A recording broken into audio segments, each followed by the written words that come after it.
ಇತ್ತೀಚೆಗೆ ಗೋವು ರಾಷ್ಟ್ರೀಯ ಪ್ರಾಣಿ ಮಾಡಬೇಕು ಎಂಬ ಮುಸ್ಲಿಂ ವಿದ್ವಾಂಸರು ನೀಡುತ್ತಿರುವ ಕರೆಗೆ ಪುನೀತ್ ಕೆರೆಹಳ್ಳಿ ಟೀಕಿಸಿದ್ದು, ಇದು ಪೂಜ್ಯ ಭಾವನೆಯಿಂದ ಗೋವು ರಾಷ್ಟ್ರೀಯ ಪ್ರಾಣಿ ಆಗಬೇಕು ಎಂಬುದು ಅವರ ಇಚ್ಛೆಯಲ್ಲ. ಬದಲಿಗೆ ಗೋವಿನ ವಿಷಯದಲ್ಲಿ ಹಿಂದೂ ಸಮಾಜ ಒಟ್ಟಾಗಿ ನಿಂತಿರುವುದು ಇದಕ್ಕೆ ಕಾರಣ ಎನ್ನುವ ಮೂಲಕ ಗೋವು ರಾಷ್ಟ್ರೀಯ ಪ್ರಾಣಿ ಮಾಡಬೇಕು ಎಂಬ ಹೋರಾಟದ ಬಗ್ಗೆ ಅನುಮಾನ ವ್ಯಕ್ತಪಡಿಸಿದ್ದಾರೆ.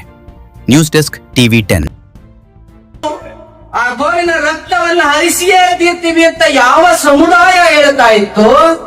ಯಾರು ಗೋವನ್ನ ತಿಂದು ಬಂದು ಅದೇ ಬಾಯಲ್ಲಿ ನಾವು ಗೋಹತ್ಯೆ ಮಾಡ್ತೀವಿ, ತಾಕತ್ತಿದ್ರೆ ತಡೀರಿ ಅಂತ ಹೇಳ್ತಾ ಇತ್ತು?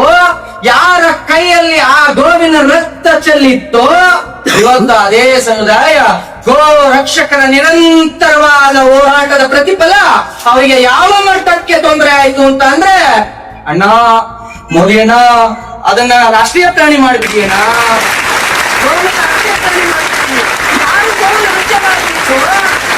ಯಾರು ಗೋವನ್ನು ಹತ್ಯೆ ಮಾಡ್ತಿದ್ರು?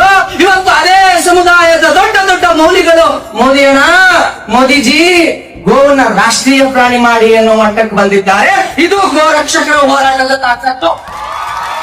ನಾವು ನಿಂತು ಎಮ್ಮೆಲೆ ಹೇಳ್ತೀವಿ, ಯಾಕೆ ಬಂದಿದ್ದಾರೆ ಗೋವನ್ನು ರಾಷ್ಟ್ರೀಯ ಪ್ರಾಣಿ ಮಾಡಿ ಅಂತ? ಗೋವಿನಲ್ಲಿರ್ತಕ್ಕಂಥ ಕ್ಷಣ ಕ್ಷಣದ ಸುದ್ದಿಗಾಗಿ ನೋಡ್ತಾ ಇರಿ ಟಿವಿ 10 ಕನ್ನಡ ನ್ಯೂಸ್.